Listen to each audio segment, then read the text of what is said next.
Today's video, we're going to, the old man's back off his holidays. We're going to go in the house, have a chat with him and the farmer about, we're going to have a chat about the combines, and then we're going to talk about the diggers as well, because yeah, then that's all the old machines talked about, and then I'll get Keithy and Peter, and we'll try and get a day where we can get all the machines out in one go and go through the current lineup of machines and stuff for you, and then that'll be the yeah, that'll be the machinery tour done and dusted. So yeah, hope you like this one. I remember you was telling me about the combines, and you said they didn't actually have moving machines. Someone would come around with a big static machine, place it in the field. Threshing box you're talking of, any? Yeah. Is that right? Is that how it all started when you started combining fields? Yeah. And Threshing box. yeah. Yeah, So who would bring it round? Who had one? Baron Markham. Yeah, a guy over the road, which was, what would he have been, Bob's dad. Yeah. So he had a threshing box and he went around and contract to the local He farmers went threshing. and went around threshing. But Right. they picked it all up first in sheaths. So they cut it with a binder, Yeah. put it into sheaths, stacked them up, stooped them on end, Yeah. then picked them up, put them in a rick, and then they come round, park the threshing box by the rick, Yeah. and thresh the corn out of the straw. Right. So that's what they're doing. In effect, they've cut it with all the ears, obviously. Yeah. Okay. Yeah. And Yeah. it's And then, ripened, stooped up, and then it just gets put in it. Well, I mean, you must have had rats galore. Well, it's not right. They must have been alive with them, hadn't they? yeah. Because you know what they're like in the straw. If you get a bit of corn in the straw now, Yeah. So how would that work then? How would you cut the straw? How would you cut? That would be mental work, wouldn't it? yeah. Well, you cut everything first with a binder, which was in effect just a mower. Yeah. And what? That would lay it back and then Yeah. you would tie it with it. Well, Yeah. it had a bolt on it, didn't it? Canvas. Canvas. Drops on the canvas. That took another canvas, took it up. Yeah. Then just a thing just tied in the knot. And then what would you do? Where would you take that? You'd just take that No, I to. dropped it in the field. Oh, dropped it in the field. You had to stand it up then, Right. And then what would you do with it? go around and pick it all up. Pick it all up and then How take long it. did you leave it? Week or two. Yeah. You cut it more or less green, you see, the wheat. Yeah. You know, Oh, right. so it ripened in the stuck, you see. Yeah. Left it there a couple of weeks till it ripened off, and then put it in the rick and threshed it. Like you And said. then they progressed to a combine. Yeah. In between, as you said, us used to go round with an air gun and torch and night, pinging the rats off. Right. For a bit of sport. But how many acres were you doing back then? Because you wouldn't be Oh. doing the acres now, No, would no. you? No. No. How many acres would you be doing total? Cool. So never got about 50, 60, No, haven't we? I shouldn't have thought so. No, so it's, 50 yeah, or 60 acres of corn. the scale was minimal. But what they had, Mark, was a bit of everything. There was grass, you always had a bit of kale and stuff like that. There was always a bit of... How are you going to sit there? Yeah. So they had a bit of all sorts, man. There was a bit of kale about, grass. There was a rotation, wasn't there, in them days? Used to grow a field of kale and mangoes. Just for the cattle, you see. So that was what they did. There was always a rotation rather than just corn, and it wasn't intensive corn then. No. You know, No. not in them days. So But someone. then would- you went on. You had a class, didn't you? You Um, said, a little silver one. Bert Markham used to come and cut the barley.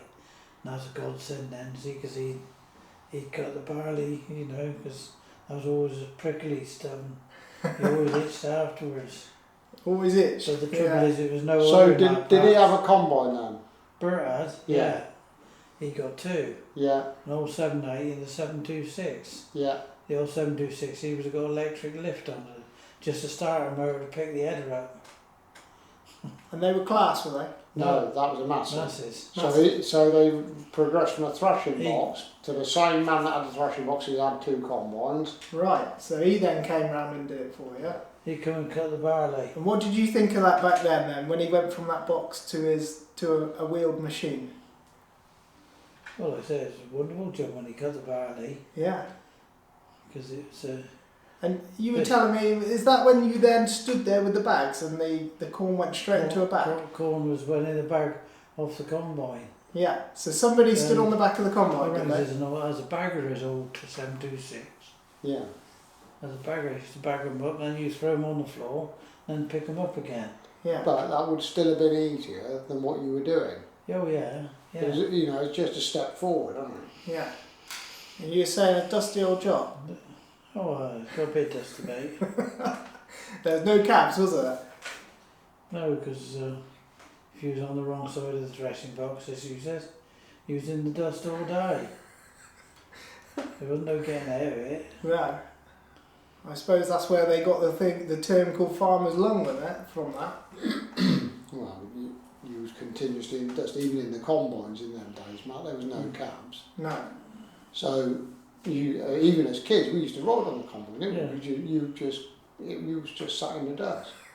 The only beauty of the combine is you could turn and go a bit. You could cut it across, Yeah, couldn't you? you could. Cut it the way the wind, so you kept a crosswind if you could. Yeah. You couldn't always because the fields wouldn't allow it. They're short or what, ever so short one way and long the other, or something like that. The fields didn't always allow you to turn, but you could turn and go across.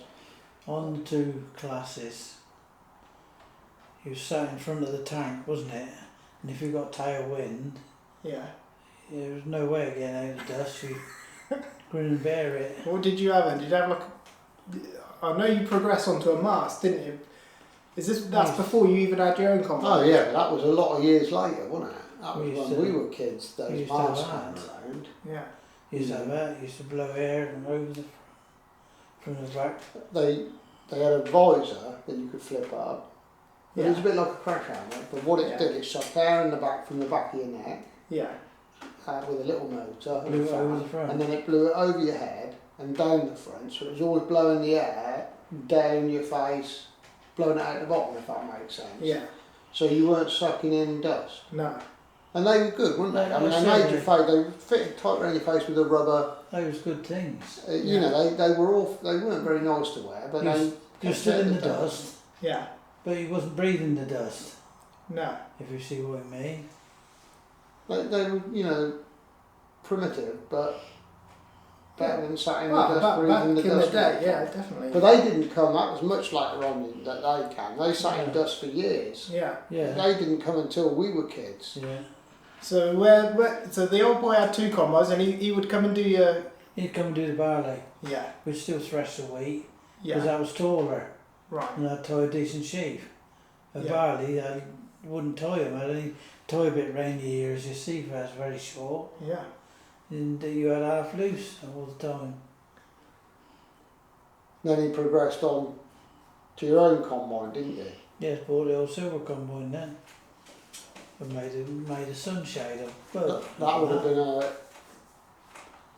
class matador, wouldn't it? Yeah, just normal. A standard matador, they Yeah. used to call them. Right.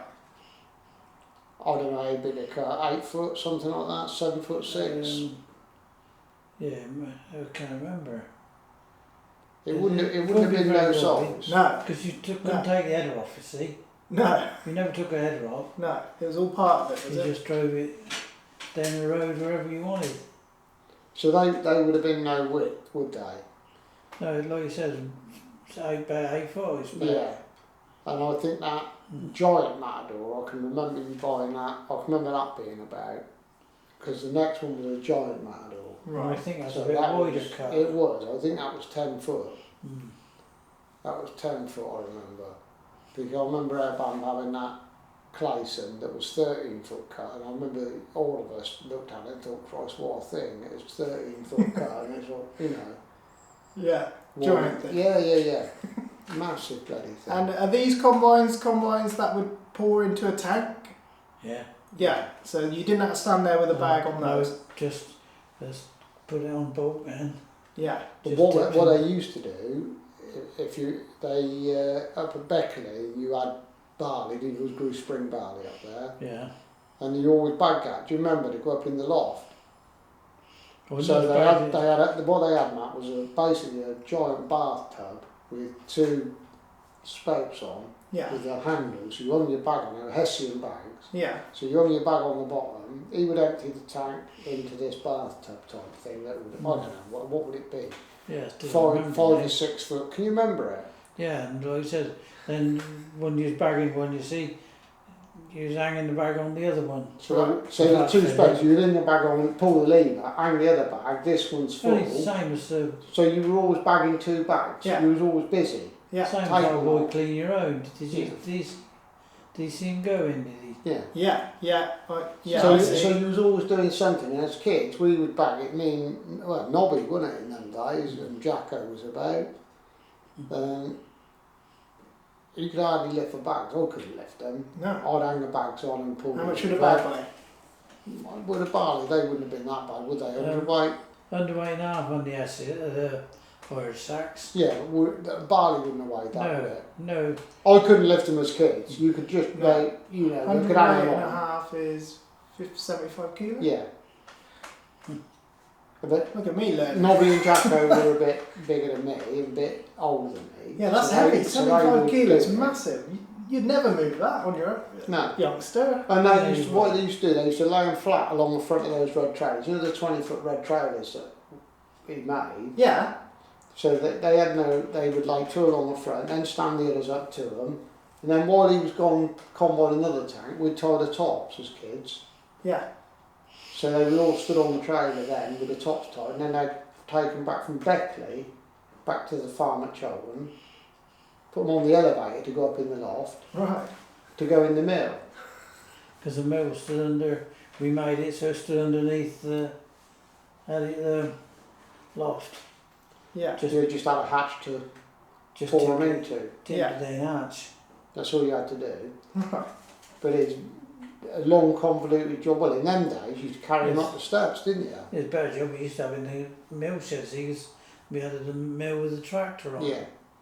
But they carried them up the steps to get them in the loft at the start. Then they put them on the elevator, didn't you? In the end, Yeah. an old Lister Took- elevator. They used to took put a them win- on that. Took a window out and put the elevator through the window. Yeah. So they were making a bit of progress, but it was still bloody hard work. Yeah, still a lot of.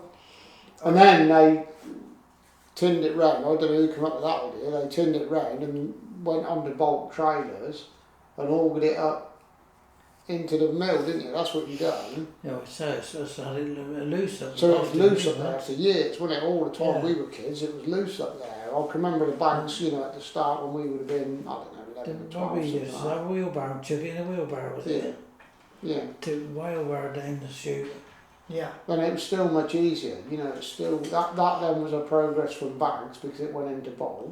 Yeah. And it's still the same mill as what's in the shed. Same mill. Yeah, So That same mill that's in there Yeah. now. Yeah. that's the original one. Things were made We then, bought it weren't in they? '61. And that's still going now, look. We Oh. mill every day with that. Yeah. Well, whatever often it goes, 3 days. We'd mill twice as much now probably, wouldn't we, Yeah. than what we used to. Has Yeah, that we- ever broke down, that mill? Yeah, now and again.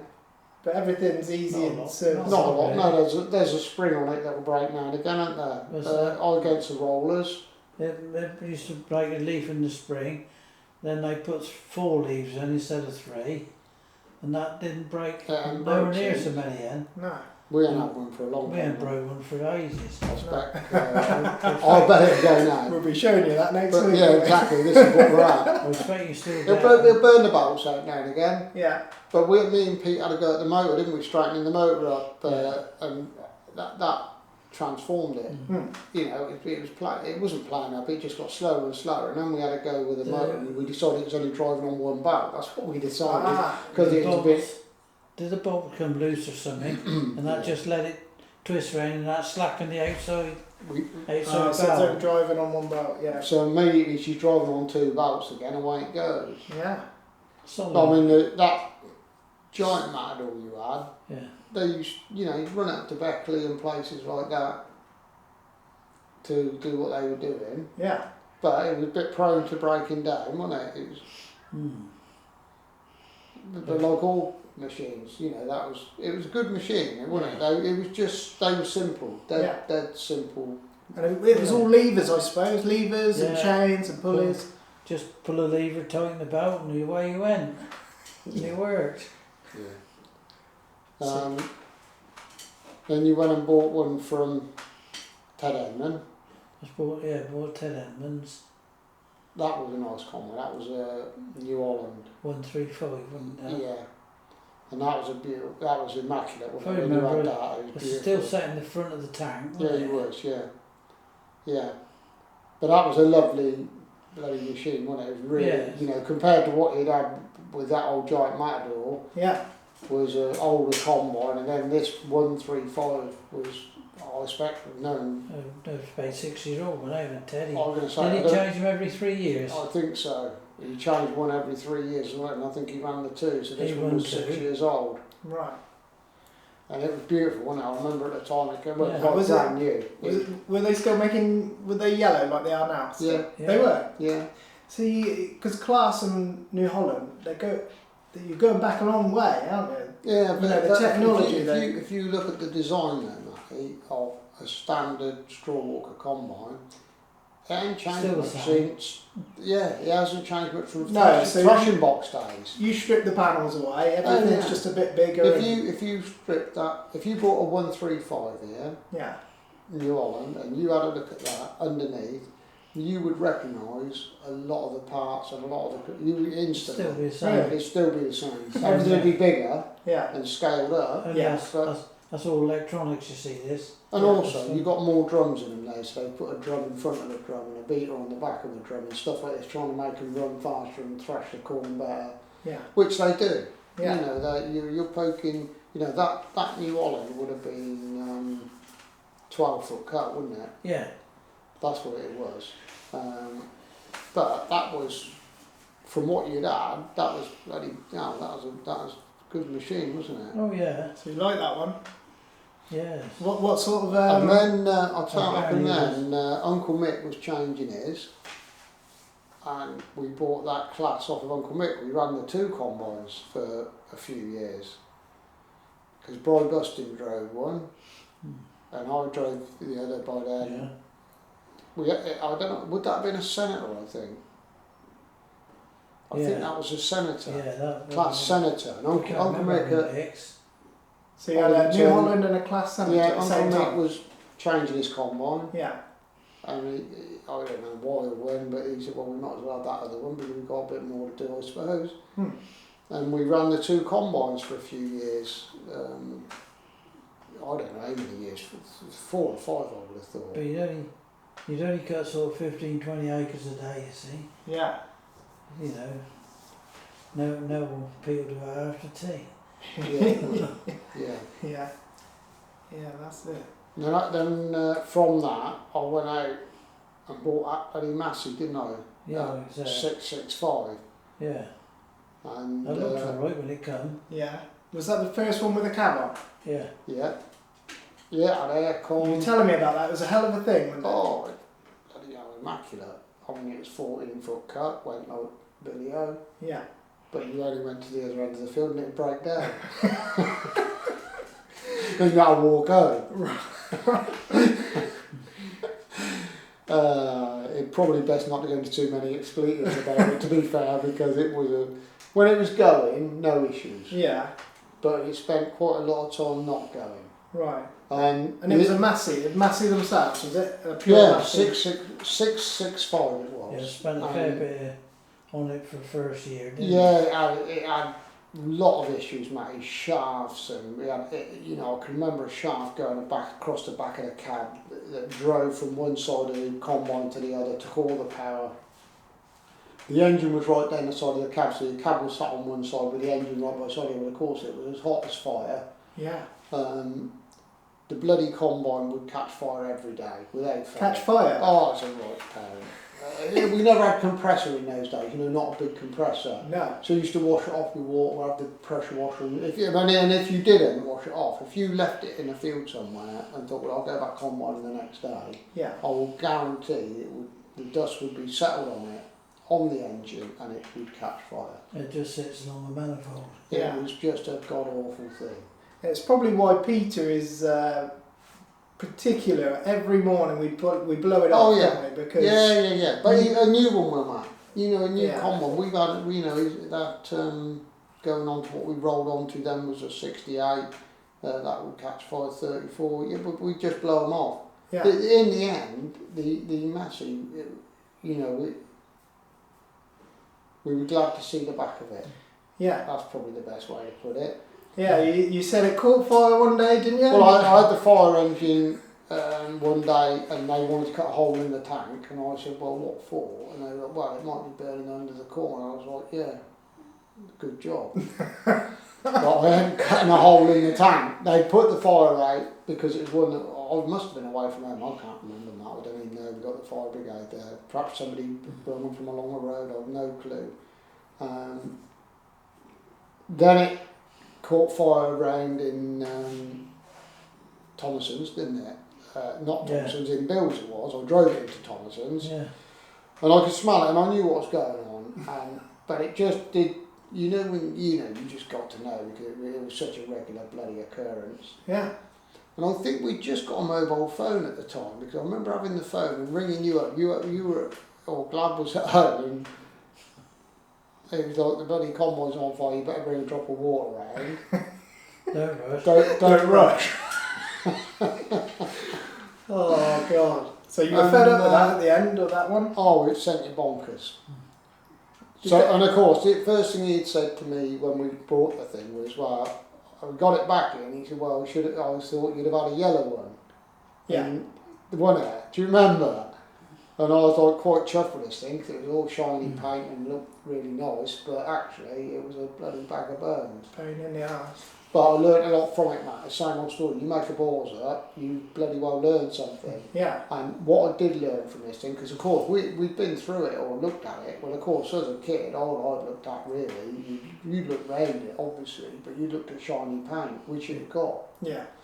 Then the more we did with it, and you got inside it looking, it'd been on P's, and it there's a lot of stone gone through it and stuff like this. But it's stuff you learn after. Yeah. You're not gonna. It must have had 10 emblems before that, wasn't it? Yeah, it was. Yeah. We had the two, and then we had this Massey, and but it was just bloody hopeless. Yeah. And And we said that 34. then from the fire, I rang Turner's, and I think Mike DeVas was there in those days. Yeah. Chris Green, and he said, well, we'll see what we got. And he rang me back after 10 minutes and said, yeah, there's one, and it was sat at Hayford on the base, on the air base. Oh yeah. Because they used to use it for storage. Right. And he said, we'll fetch it home and see what's wrong with it. He said, but he said it'll be a goer, you can have it tomorrow, didn't he? And I remember me and Cole fetched it, and they had got a header trailer with it. That was the story with it. So we took the hay, we had this hay flake, a long flat trailer. Yeah. So we took that with us to pick it up. They dropped the header onto that for us, and Yeah. we brought this combine on. I remember getting back here at like 6 at night, and everything was. This combine was just literally a scaled up version of the 135. So What was it? It was a It was a TX34, right. and it was just a scaled up. And I'd been used because I worked on a chap next door. I'd been used to an 8070 like old Barris. Yeah. He had an 8070 and a 1540. Are they models previous? They were models previous. They were the Right. sort of previous to the So the TX34. 34 was the new version. What I should have done, mate, instead of going out and buying that 665 Massey, I should have gone out and bought a 1540 or a 1550 Yeah. New Holland is what I should have bought. But they were Yes. double the money. Right. So I didn't. I went and bought Oh, this right, Massey, okay. thinking you were being a bit smart, but actually... Anyway, Yeah. but because I've been used to an 8070 and a 1540, I knew the 34 was just, I looked at it and it's just a massive combine, but all the levers and everything are recognisable. It was Yeah. just everything was laid out exactly the same. And that was probably arguably as good a combine as we've ever had, I'd have said, wouldn't you? Well, I'd say, Pound for pound. yeah, nothing wrong with the combine this year at all. Now that 34, we brought it home at, it was late, it was 6 or 6:30 by the time we got here. We fiddled about, got the header on. Yeah. And what size header did that have? 17 foot. 17, so it's getting bigger again. Yeah, getting a bit bigger. Yeah. But we pitched into this field by the house, and I remember it just distinctly because it was just like, we pitched into it at 7:30, and by 10 o'clock at night, we'd done half the field, and I was like, bloody hell. Yeah. It was mental, it was just such a step up. Was it? Oh, it's unbelievable, bloody bit of kit. Hmm. And I don't remember, I think the last year we cut with that combine, we cut 900 acres with it. Right, Christ, yeah. It was That's a lot, isn't it?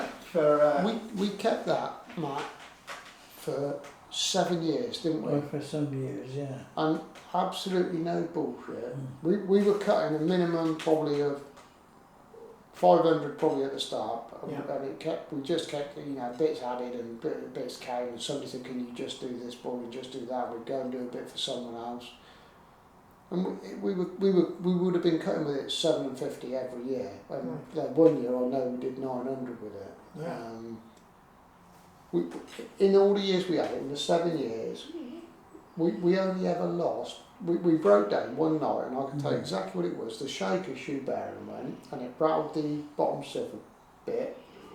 And they come and put new shaker shoe bearing on one side, and it broke down at night at 7:30, and we were going by 11 the next day. And it's the only time in all them years that we stopped. yeah. We had it serviced. Joe used to service it, Joe Oliveri, the old combine doctor. And he always done a good job, and he knew exactly what to look for. He was on those models. He was just mustard. Yeah. We called him the combine. So you maintained it well and but treated you well. it never let us down. No. And what engines are we talking with these combines? That your first Well, they were cut. 6 cylinders, weren't they? Yeah, they'd have been 6. They wouldn't have been huge engines. On that 665, you might have got to about 110 or 12 horse, I would have thought. Right. I would be guessing, but I would imagine that's about what it was. They only had one drum, and the straw walkers that's really all they were driving. Yeah. Now you're driving a couple of drums, a beater, Thresher. a thrasher, a straw chopper. Yeah. I mean, that 665 did have a straw chopper on it, didn't it? That was quite, for its day, it was an impressive combine, Yeah. but it was just If it keep mentally unreliable. And your 38, that had a 6 You mean bother to take your dinner with you, because you'd always be 34. back at home getting your Spanish to have your dinner. So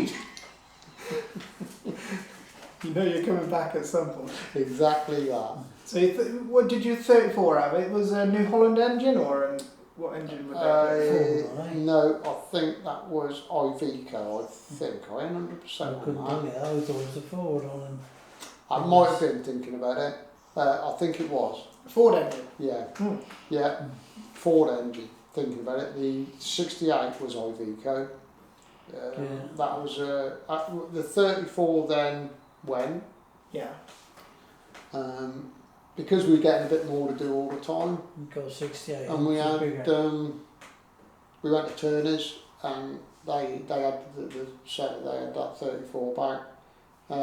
He found me, what his exact words, I remember him telling me, he said, what you want, boy, is a white wheeled 68 plus. Mm-hmm. And there was a 68, and then there was a 68 plus, which they reckon was sort of 20% up on output. That came with a 24 foot header. 24? Yeah. Oh man, yeah, big job. And I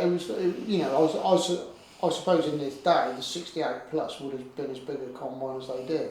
Yeah. It was, but it was second hand, Mhm. a few years old. I can't remember the lad that bought it. And we kept that for, I don't know, 4 or 5 seasons, I suppose. Pete was driving it by then. I think Yeah. I drove it, I can't Yeah. remember. I think Pete was driving a 34, thinking about it, because Uncle Yeah. Mick's, I remember Uncle Mick's last harvest, we went and out Pete, Uncle Mick's, we finished, we parked in Uncle Franklin's shed, Uncle Mick rang me that night and said, "Have you done?" And we said, "Yeah." He said, "Do you want to come and help us for that?" They were talking of rain coming. Yeah. And I remember Pete, I think Uncle Mick had a 1540, or it was either a 1540 or a 1540S or something Yeah. along those lines. Mm-hmm. And Pete was driving that for him, and that was his last harvest, I think. All right. Uncle Mick was packing up, Yeah. and so we went out. I remember going out, and we finished. We went out then, and I suppose from then I must have said to Pete, "Do you want to drive our combine next year?" I think that's how it worked. I can't rightly remember that. Yeah, like you said, because he'd be finished doing Mistrals. Yeah. And I think Pete came and drove that 34 the next year. And he'd be able to tell you more about that. And Peter would remember, I would imagine. Yeah. But we'd always worked with Pete, hadn't we, before? Because when we were together at Uncle Franklin's, he was always around, wasn't we? I remember me and Pete went down Ottman fencing when we were kids. You know, we wouldn't have been very old Peter's then. always around somewhere. Yeah. Yeah. You know, as kids, I would imagine that's when Cole was at college. And I'm only guessing at that, but I should have think that's what it was. No, I don't know. I can't remember how long it was. Yeah, no, I can't. But I'll tell you, it would have been the time it would have been, because I remember we went down with a JCB and a 390 to push posts in. It was the first 390 we bought with a loader. So that's about the time scale. I have no clue what age that would have been like. No. But I would imagine that's how Pete come to drive the combine. Yeah. And I know he drove the 34 for a year or two, and then we bought that 68 plus. And that was a good combine, but that did have one underlying issue with the shaft that went across the combine. Right. And again, it was the same when it went on the Massey. It drove from one side, it transferred power from one side of the combine to the other. Yeah. And it took all the power. And that was it was a big engine. I think it was like 330, 40 horse engine in that. Oh, right, yeah. So it was quite a big chunk of horsepower. And it kept burning the sheaths out. The sheaths that open and close to variate the speed on the drum. Right. And it was always doing a big lot of damage to that. And I think we did that, and they did it properly. I remember them coming, they did it first time to get us going. They almost did a repair to get us going. Yeah. And that didn't last. It lasted for the season, but by 2 days into the new season it had gone again. So then they did it properly. New shaft, everything, you know, they really did go to town on it. Or that might even have happened in the winter, I can't rightly remember. But we did that about 3 times, didn't we? Do you remember? Yeah, you only run it for, what, 2 or 3 years, didn't you? Yeah, 4 perhaps. And you had... Apart from that issue, it was a hell of a machine. Yeah. You know, it would eat corn. It literally, we couldn't believe our eyes, because the jump from the Massey to the 34 was huge. Yeah. But that was just like night and day. It was like double the output. Yeah.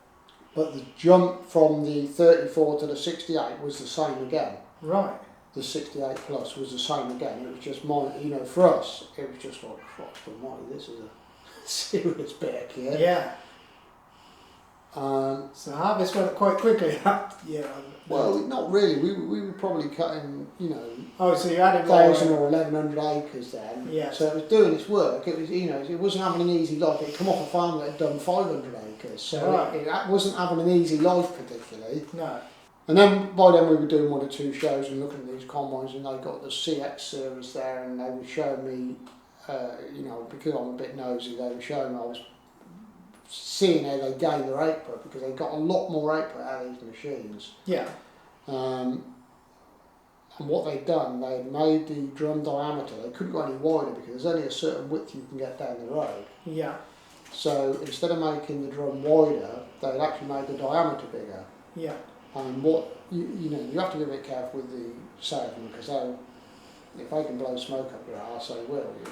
That's. Yeah, it's their job, isn't it? But when I was looking at it and doing some research on bits and pieces, by then the internet had come along, Matt, so you can read stuff, you can pick up a lot of things. Yeah.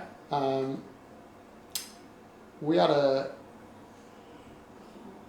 John Deere out on demo that was supposedly the biggest combine, straw walker combine. It was going to outperform everything, and it was a 670 odd. Pete drove that. Keith drove the 68 plus.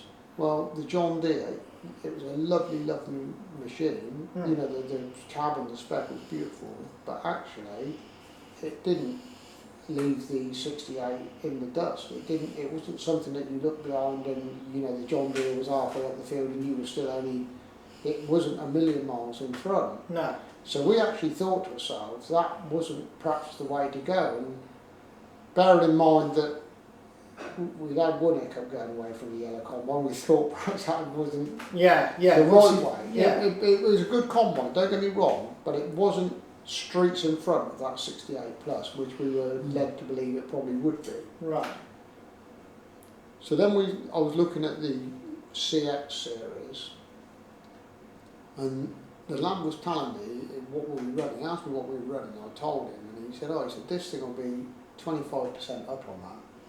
And I'm like, really? You know, I'm not so sure on that. Yeah. But anyway, we were looking at one at Turney's and various things. I was looking at hiring one, going down the hire route, but basically down that route, I can't remember exact figures, but you entered it for 5 years. It was like 35,000 quid a year or something to hire the equivalent of what we wanted. Yeah. You were just buying the combine. Right. Over the 5 year period, you were buying a combine for APH. But you wouldn't end up with it at the end? No. On the 5th year, you sent it back. Yeah.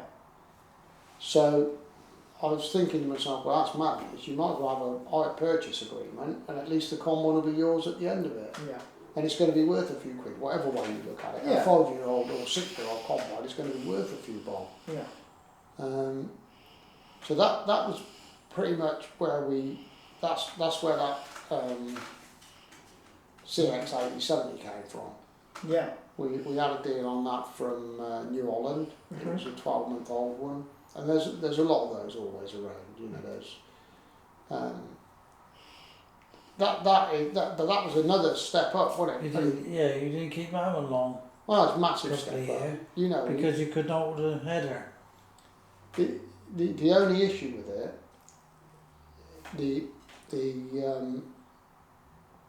the geometry of the front meant that the knife was always the same height as the back of the header.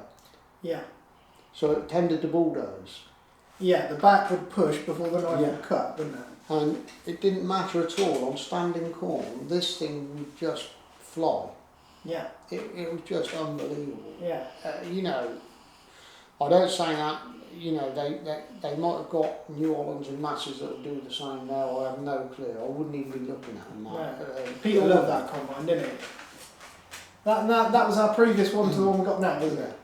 And, And that thing, we neither me nor Pete, when we had that, could believe our eyes. no. Because it was the same step again, what we'd taken from the 665 to the 34 to the 68, and then the 68 to that was the same step again. Yeah.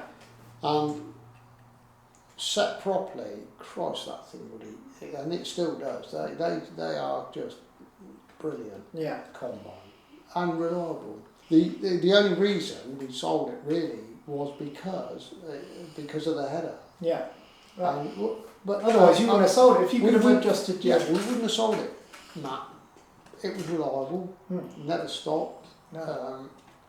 And that header didn't cause us mental problems. But what we learned, of course, when I was looking at Jim's and Jack's, Yeah. we could see that you could pitch the header. Yeah.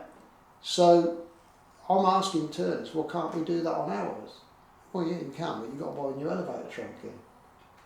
So they did it on the CR series, which was the rotaries, Yeah.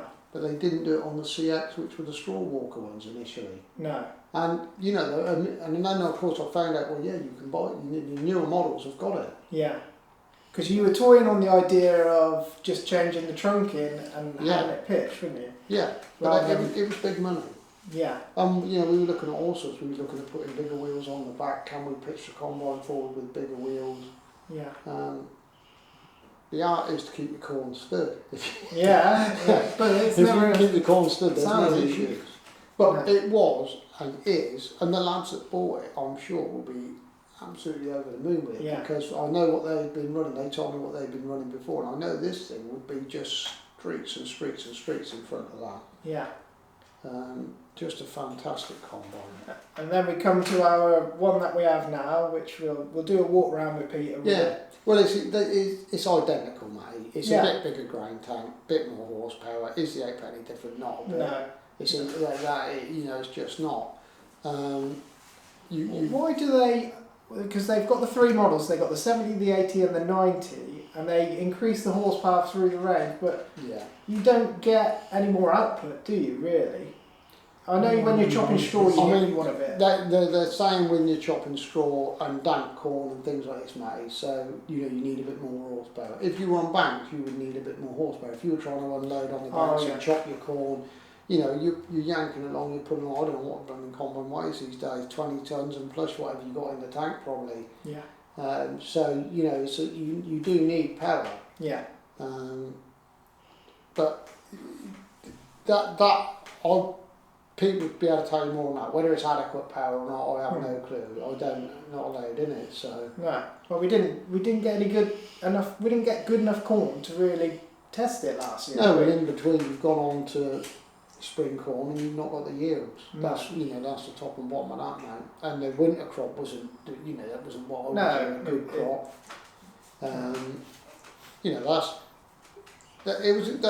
They are good machine. If they came to me and said the equivalent John Deere now could do what that do, fair play. At the time, I know that wasn't. No, there was an issue when we were buying it as well because we wanted to go to Turnings, didn't we, to buy that machine. You were saying there was an issue. The new one. Yeah. Yeah. Well, you got a young salesman. Yeah. Top and bottom of it. We were a bit annoyed, weren't we, because they're our local guys and we were expecting them to sort us out, weren't we? Yeah. And they let us down a bit, but we found one in the end, didn't we? To be honest, the old salesman had retired, man. Yeah. And if you've sold your combine, the money's gone in the bank, and you ring a guy up and say, I want to buy a combine, this is what I want, exactly the same, with a pitching head. All we wanted was a pitching head, wasn't it? You ain't the hardest man in the world to sell anything to, are you? No. I'm knowing what I know with what New Holland have got around that, there was always going to be a combine somewhere. Yeah. I'm sure, I know, but I'm not sure. I know Nigel Barker would not have lost that deal. He would have been on the phone because he'd been in the business years, mate. Yeah. So he knew people. Yeah. And he would have been phoning round. This is, oh look, have you got this combine? What have you got? I've got to let him in. Is it? Yeah, bollocks to that. Do not shut me out. That was just a young, experienced old boy. And it wasn't so much what he did, Matt, it was what he sort of said to me afterwards, being a bit smug. And that's what peeved me a bit. But having said that, it's what it is. Yeah. So that's why it came from Russell's, isn't it? That was the only reason. And they give us... Turners had looked at it. Yeah. I'd been straight with Turners. I'd run them and said, look, I'm going to look at this combine. Yeah. If it's what I think it is, we're going to buy it. Have you got anything? Have you found anything? And bearing in mind he'd had 3 months to be pulling this. Yeah, he had plenty of time. Yeah, but that's by the by. It's water under the bridge. Yeah, that's it. And is the guy still there? I have no clue. No. I simply don't have a clue. But you don't want to be. Turners will look after it. Yeah. So they'll come and service it. And Turners will. We're not. And I'm not unhappy with what Russell's did. No. We had a few issues early on with it. I think we had some issues on the first day with calibration and stuff like this that they arrived. They were out next day, weren't they? Yeah. So you come and ask for better service than that. They were really good. And New Holland, they're not going to let you down, mate. No. Going back to the 34, just as a thing on how good that was, we had Massey wanted to demonstrate a 6-walker combine. That 34 was a 5-walker combine, 17-foot head. Yeah. They wanted to demonstrate.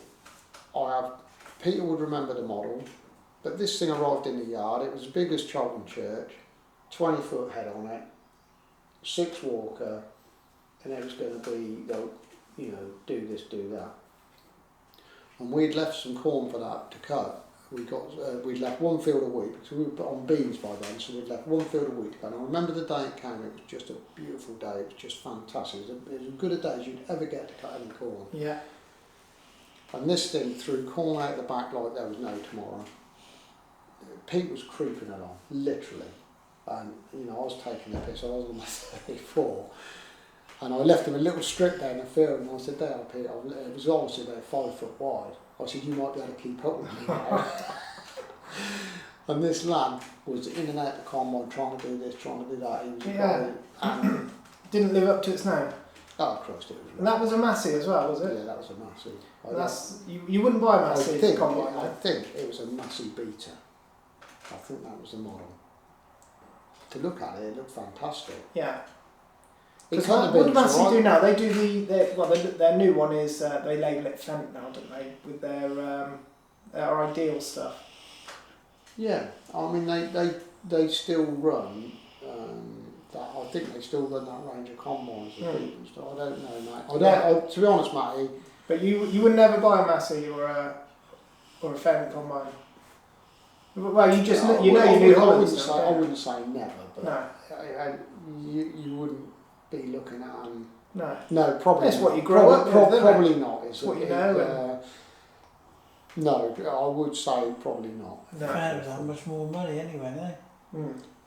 Well, they're no different. They're if you watch a Massey combine work and a New Holland combine work, you stand them side by side, and I'm talking of straw walker machines. Not I'm not talking of rotors, Matt, because I don't know enough about them. No.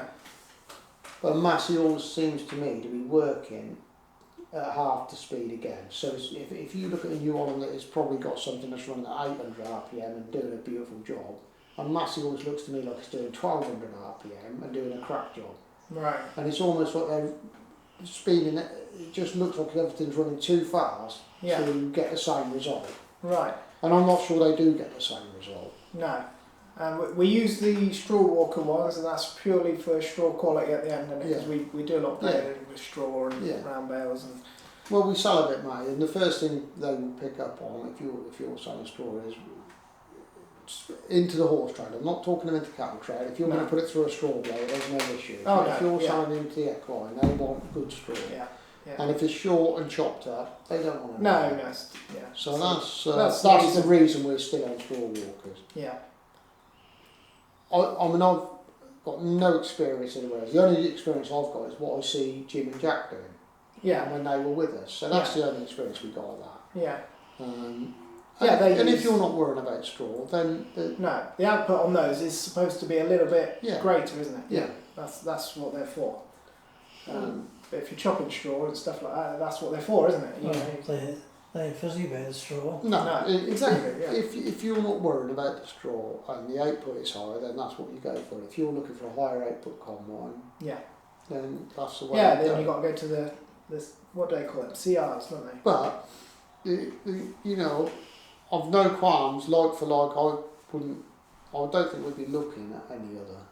I wouldn't be looking at a Dodge. No, you're staying true. I'm probably not a John Deere, Matt. I was looking at the spec on the John Deere. I remember, because what you do then, when you're getting into the nitty gritty of it, you're looking at the spec of them and, sieve air and stuff like that.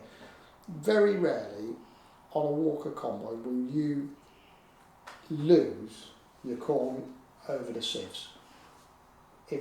You'll get to the capacity of the straw walkers before the sieves are a problem, as a general rule. Right. If you've got that set right, you won't. I'm not saying you won't throw stuff over the sieves. That's stupid to say that. Yeah. But your walkers will lose probably more than your sieves are going to lose then. Right. That'd be your governing factor. Yeah. And I don't know how they got these working better. I think probably because they thresh the corn more, they got an extra gun and thresh the corn better for And us. they re-thrash it, don't they? Some of Yeah. it that goes back in. That would I would say that as a general rule. If you've got that sieve set right, Yeah, you that's half your battle. Yeah. So you were saying to me that the first cab come and you never got to go on it. You always had to be in the dust. That's it. Well, as kids, we'd sat on them convoys in the dust, didn't you? It was just the norm. You didn't think, you got off them, you were black. You were just, because you've been in the dust all day. And first cabs mattered. The first cab we had was air conditioned, but the first cabs had no aircon, did they? No. You know, They got hot then. Yeah, of course, you were Lots of sitting there at breezes. 110 degrees or whatever it was. But was it worth it for the no dust? You'd have to ask Pete. He sat in it. Yeah, we'll have a chat. I remember, when I was with Guinness, that was, that combine had no aircon, but it was still better than choking on. Yeah, Choking on. yeah, it was. Yeah. All right. The Moats were good things, really. I knew you sat in the dust, but he wasn't breathing dust. No. But they all of them, all the combines really. All I could say is the New Hollands, we've had a lot less hassle. Yeah. Yeah, you stick to what you know, don't you? The ones that give you And less then, hassle, you stay. even now, you look on that combine of Pete's now, that ain't changed the busting lot. No, to me, The drum diameter is bigger, stuff like this. They're the basics Yeah, is basically the same. yeah. The only difference, if he bungs it up, he puts it in reverse and spits it back out. Yeah, you couldn't do that, could you? On your No. No. You had many days of digging out the front set. Took a trunk in the phone. Yeah. Oh, you Yeah, were saying didn't we? you put a chain We on put a something. chain What was on that? it. What was the story for that? We bunged it up with oilseed. The one thing on a Massey that was good was the power flow header, wasn't it? Mm. We were cutting beans and oilseed right, and on that it was just fantastic. It was a good part of the combine. Right. But it was so good, it would poke it in the front and then bung bloody combine out. Right. And we bunged the drum up on it one day when we just simply couldn't. There's we could no not room. unbung it. We could just simply couldn't get it unbung. You got no room to move in there. No. You put a bar in it, but you can only go that much. Yeah. We'd had the best part of the morning at it, hadn't we? And in the end, we took the header off, took the trunking off the front. Took the trunking Yeah, off? so we could see the drum. Oh my god. And then we put a chain or a ratchet, I don't know what we had at the time. And chain and track Chain away. it, imagine a tractor, and pulled it backwards. Bloody pulled the drum hell. up backwards to wind it out, to wind this blockage out, Find and then put it all away back there. together. And Oh, yeah, that was pretty that's a fun painful. day, that one. Yeah, it's painful. Didn't hurt anything, but it stood still for half a day. Yeah. I bet we didn't do much harvest that day. No. Just unbunging the combine. You had one harvest quite recent where you were putting jewels on. It was before my time I come with you, but you said it got so wet you were putting jewels on, Yeah. yeah? And then you're having to change field, take the jewels off, Oh man, and then put the jewels back on. 2012. Keithy, he always talks about that, Keithy does. Yeah, But Christ, that was wet. yeah. You literally, that one with a 68, and you'd be driving along and it would just go down out of sight. It would just sink with it, Oh, come on, my. I think. And there was so little gap between the tyres and the bodywork of the combine. Yeah. It would just bung up with mud and Oh. straw, chaff, and you're dropping the straw out, and the straw, if you went backwards, it would get in and it would just wind it into the. Cross, what a mess. We'd be digging it out. We'd be digging shit out the bolts and out the pulleys. Oh man.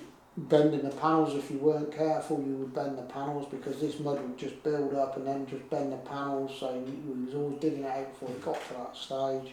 And old Barbara could put his terror tires on his. Yeah, Robert had got some. Robert had got a little Massey on Yeah. Terra tyres, Yeah. And he come and cut some for us, didn't he? Robert come and cut some Yeah. for us, and it was like on a jelly. And we were no way in this world would we have cut it. There was No. not a chance. And in fairness to him, he persevered. It took him about 4 days, didn't he, to cut the barley. Kept coming back. But he kept coming. He said it, and he like us. He wasn't going to let it beat him. No.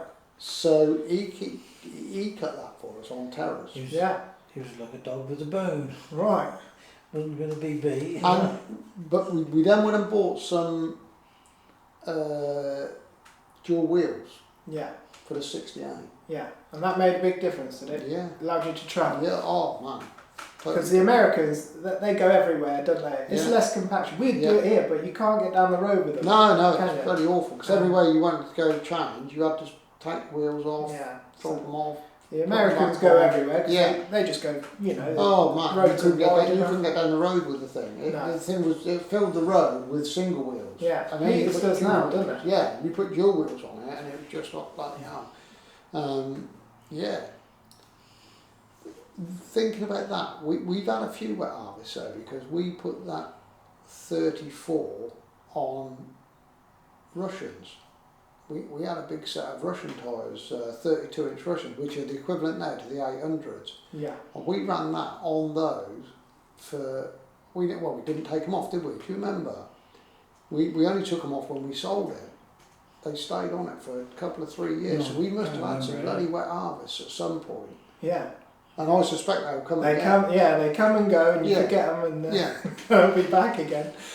Yeah. And that would cut most things. There wasn't much that combine wouldn't cut on those big tyres. That was a little combine on big tyres. You know, 34 was not a huge combine, No. not a lot of weight on If, big tyres. No. I said, well, you'd want on this is find a 10-foot header and put on it, wouldn't it? I'd go then. Well, yeah, well, if you wanted to run the corn down each side, because you wouldn't even cover the bloody wheel trap. you want 14 foot just to take the wheel marks out. Yeah.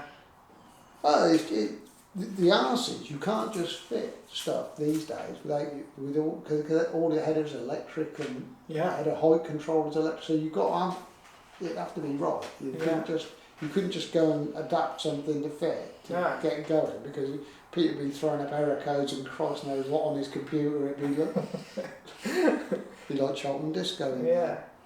Right, so that's the combines. I just thought we'd quickly run through the diggers, because you've had a few diggers as well, and then that's all the machines done and that. So what happened with, where did it start with your diggers? Where was your first, did you have one of those tractors with a backup? Yeah. Is that what you started You had with? a McConnell ditcher, didn't you? Pete's still got it, hasn't he? I don't know, it went to Pete, but whether Pete still got it, Oh, right, he's still got it. Has he? Yeah. Well, Pete, right, he would have bought a McConnell ditcher. Well, it started with a shovel, I expect, didn't it? Right, I need to find a picture of these, so you have to tell me the names and... Yeah, it was. A McConnell ditcher? A McConnell ditcher, yeah. Right. And I can remember that being on that in the field, because that thing would wheelie everywhere, because it wasn't basically heavy enough on the front. So that would go on the back arms, would it? Yeah.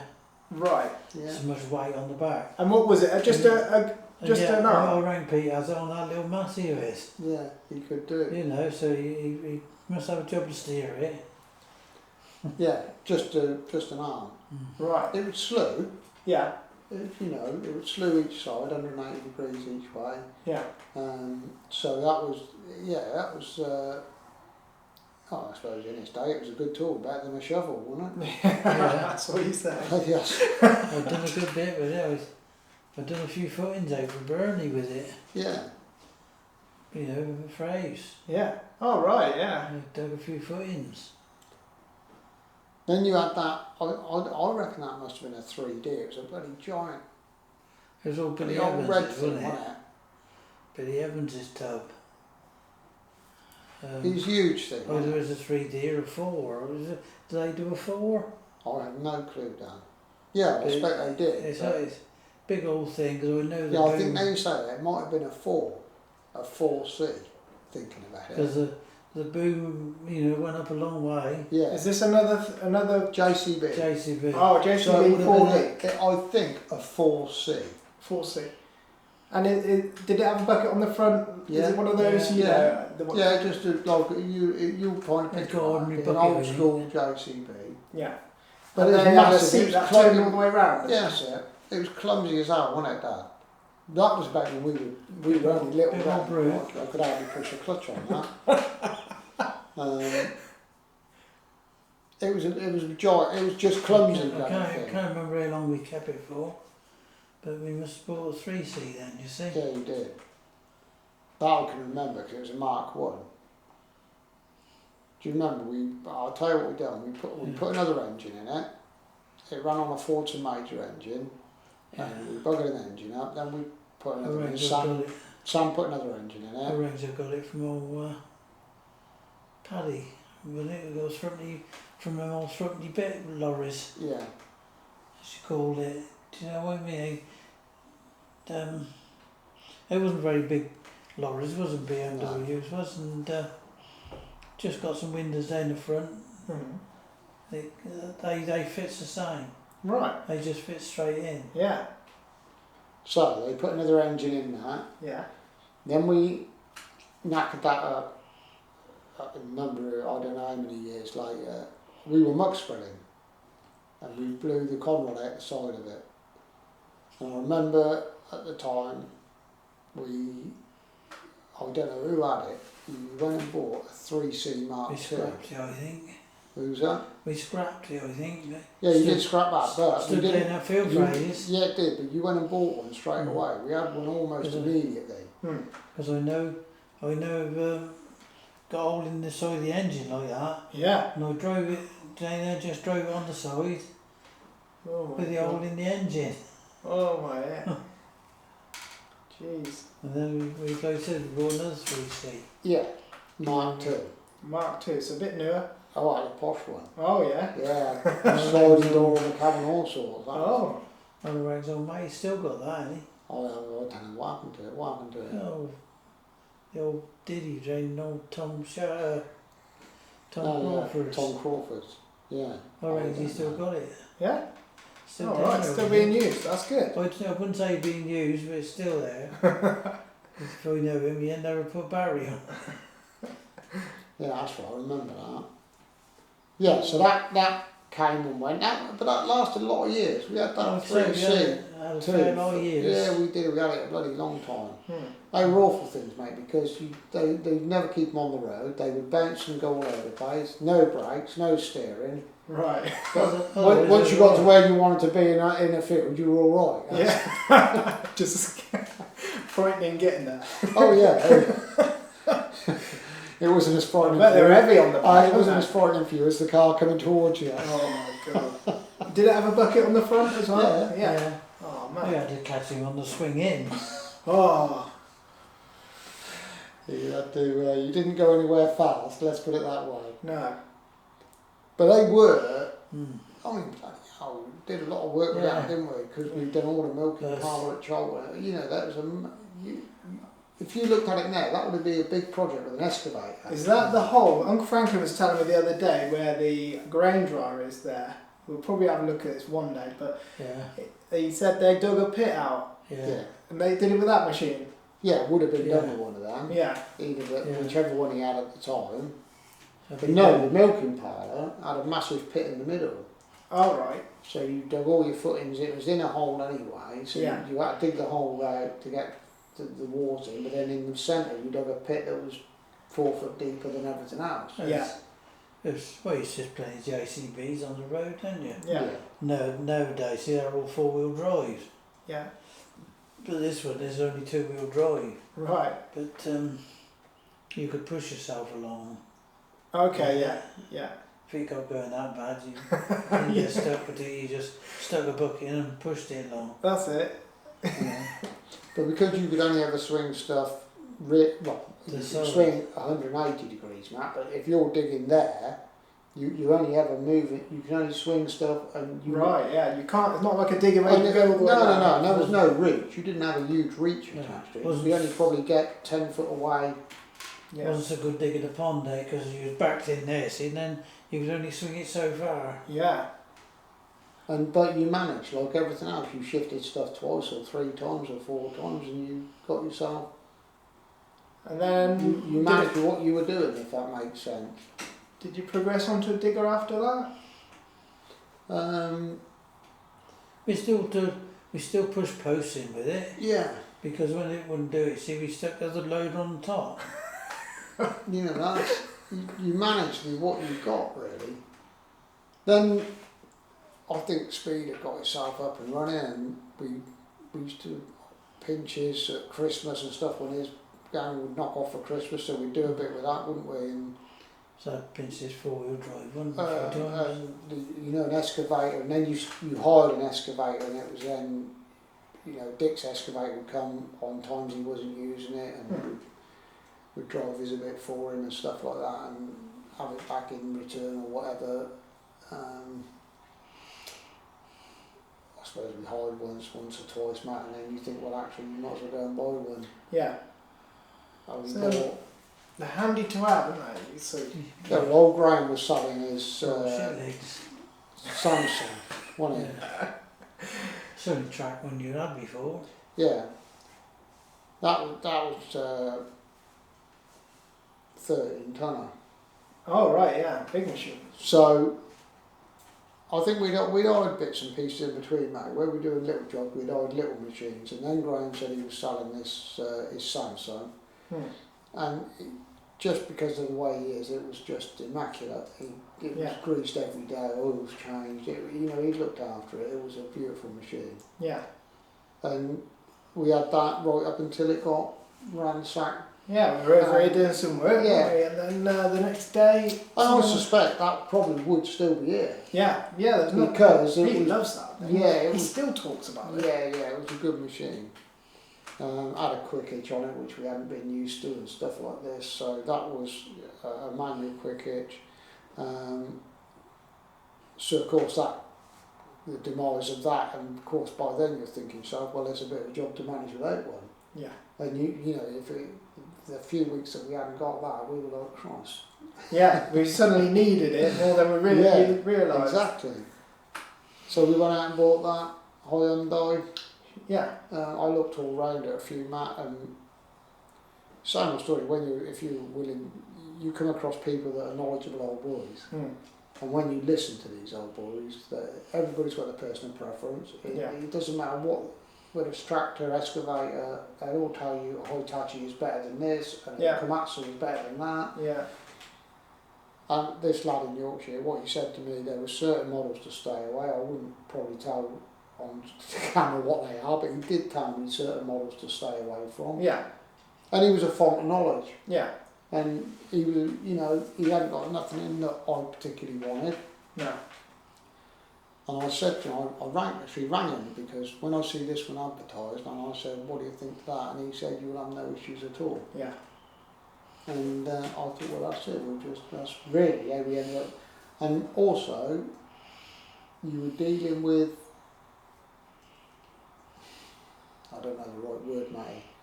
They were people I weren't comfy dealing with. Yeah. I went to Ernesto's, farm-based company, family-based company. Yeah. Different ball game altogether. Just a totally different. In what was... Manners, probably. Is that where you bought it from? Yeah, they weren't trying to turn you over. No.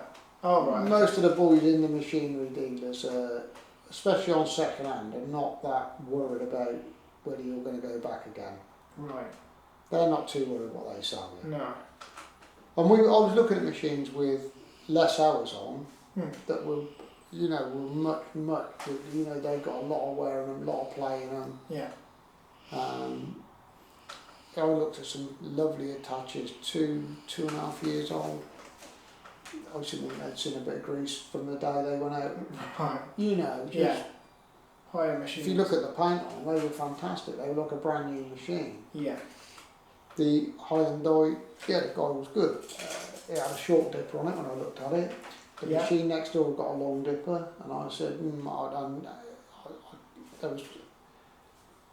there was a reason, and I think the reason was it was a zero swing one, which I didn't really want, because they're not quite as stable, and I knew that this thing would spend half its life on a mucky, so I wanted it to be relatively stable. Yeah. And he said, well, I'll swap the dippers for you. Yeah. And I thought, really? He said, yeah, no issues. So that's what he did. Yeah. And that's how come we ended up with that and a long dipper and sort of machine we wanted. Yeah. And Okay. touch wood, no issues. No. That's you know. That's it's a long list of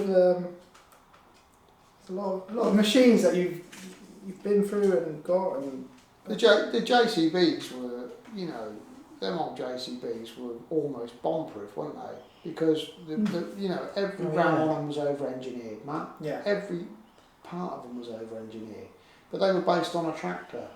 And of course, you'd done a loader with a front axle. Yeah, the front axle was beefed up, but actually the ram that did the steering hadn't been beefed up. So that's where your wear was, and it wasn't broken. No. It was just worn. The ball joints were worn, stuff Yeah. like that. And of course, these days we'd have had it in the workshop, and you'd have fixed it.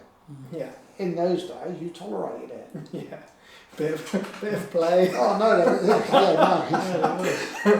I remember going doing that trade in O'Neill.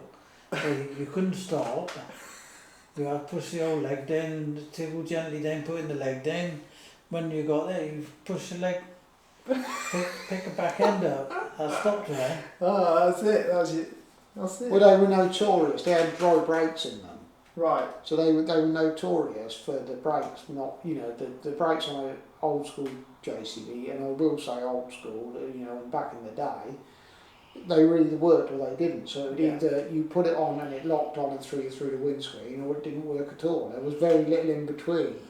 They'd do the brakes up. I remember having the hubs there, do the brakes up. They worked for about 4 days, and then back to what they were again. Oh. But they were bloody hell, you know, the work you could do with them. Yeah, exactly. Like you said, better than a shovel. You know, they're good machines. I wouldn't mind a wheeled machine around. If I'm honest, I wouldn't mind a wheeled machine about. Yeah. Because they were so, you know, you could just jump on it. Yeah. Go and do it. 40k or whatever. Yeah, exactly. No, you've Got got to load the digger up every time. Yeah. Well, Speed ain't got one, have you? No, wheeled one. I ain't got a clue. I don't I've think no so. idea. I haven't seen one for years. No, idea, Dan. I honestly don't know. That's good. He's just That's got it. Everything went to track machines, hasn't it? Everything has gone to excavators, track machines. You do see wheel diggers on site, you know, of course you do. You still see folks that have gone on the utilities. I saw a digger on 4 wheels the other day. Yeah, 4 wheels. that's it, yeah, they do. Call them rubber ducks. What are they for then? Well, if you wanted an excavator, it just goes down the road, it's ideal, isn't it? You ain't got to load it up, you just drive it down the road.